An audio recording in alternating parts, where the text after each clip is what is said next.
In queste ore ricorrono due situazioni: il 75esimo dalla morte nel campo di concentramento di Anna Frank e episodi vili, abominevoli, vergognosi, intollerabili di antisemitismo.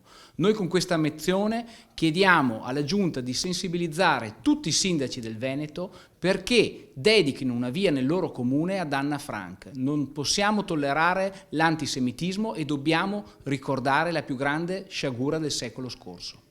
Allora ringrazio i colleghi del gruppo di Fratelli d'Italia in Regione del Veneto per questa proposta, per questa mozione. Visto che sono ancora sindaco di Albettone, mi attrezzerò quanto prima per dedicare una via ad Anna Frank, perché credo sia doveroso, e sono contento che questa proposta arrivi da Fratelli d'Italia, sia doveroso ricordarla nel 75esimo anniversario della sua scomparsa.